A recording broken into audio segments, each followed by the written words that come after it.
আসসালামু আলাইকুম। আজকে মিনি কিচেনে তৈরি করব আমার মোস্ট ফেভারিট একটা খাবার ডিমের পুডিং। আমাকে প্রায় সময় বলে যে তোমার ছোট মিনি কিচেনে আমাকে একটা পুডিং করে খাওয়াও তো। তো ভাবলাম যে আজকে সেটাই করা যাক। কেননা আম্মু খুশি থাকলে আমি খুশি। চলো শুরু করা যাক। প্রথমে ক্যারামেলটা তৈরি করি। তাই চুলায় একটা কড়াই বসিয়ে তাতে 4 চামচ পরিমাণ চিনি দিয়ে দিলাম। এখন কিছুক্ষণ নাড়াচাড়া করে অপেক্ষা করব। একটা আশাস্বরূপ কালার আসলে চুলা থেকে ক্যারামেলটা নামিয়ে ফেলবো। আর তোমরা কি জানো মাটির চুলায় কিন্তু পুডিং, কেক এগুলা কিন্তু অনেক ভালো হয়। জাস্ট সঠিক প্রসেসিং আর টাইমারটা ঠিক রাখতে পারলি মাটির চুলা বলো, ওভেন বলো আর গ্যাস বলো কোনোটাই একদম ম্যাটার করে না। যদি তুমি মেইন প্রসেসিংটা জানো তাহলে একদম সব কিছু ইজিলি করতে পারবা। তো চলো আমরা একদম শুরু থেকে শুরু করি।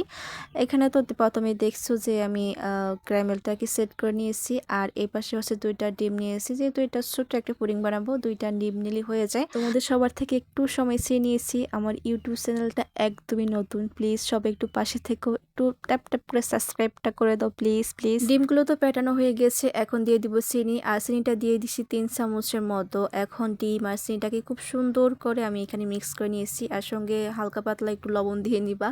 তো লবণটা দিয়ে দিছি। এখন হচ্ছে আমি একটা চাকনির সাহায্যে আর দুধটাকে আমি আগে থেকে সেঁকে নিয়েছি, তারপর হচ্ছে এখনো সেঁকে নিয়েছি যাতে করে কোনো লাম্পস না থাকতে পারে। ডিম, দুধ, চিনি এই 3টে উপাদানগুলোকে আমি আবারও খুব সুন্দর করে মিক্স করে নিয়েছি। আর এদিকে দেখো আমার ক্যারামেলটা কিন্তু অনেক সুন্দর করে সেট হয়ে গিয়েছে। এখন আবারও আমি চাটনি দিয়ে কিন্তু ছেঁকে নিচ্ছি, বারবার ছেঁকে নিচ্ছি।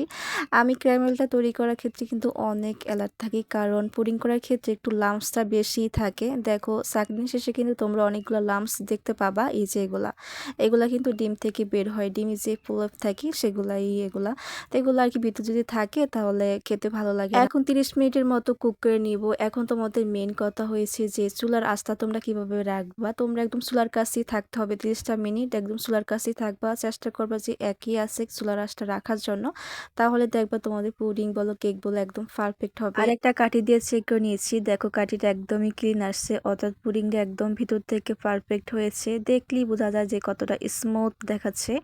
এখন আমি এটাকে ফ্রিজে রেখে দিব আধা ঘন্টার মতো, বেশি রাখলে তো ভালো, বাট আমার হাতে এত সময় নেই। আসলাম 30 মিনিট পর, এখন পুডিংটা ওপেন করে দেখাবো। আর জানো কি আমি ছোট ছোট মিনি হাঁড়ি পাতিলে রান্না করি দেখে আমার আপু আজকে বাসায় আসছে, ও দেখে বলতেছে যে এগুলাও কি সম্ভব, এই ছোট ছোট হাঁড়ি পাতিলে কি হবে।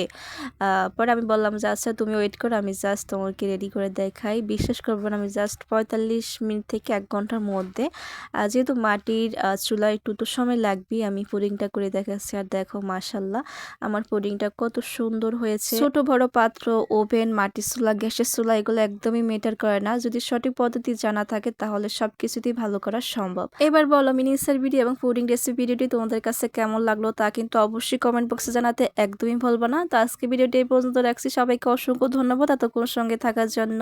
আল্লাহ হাফেজ, আসসালামু আলাইকুম।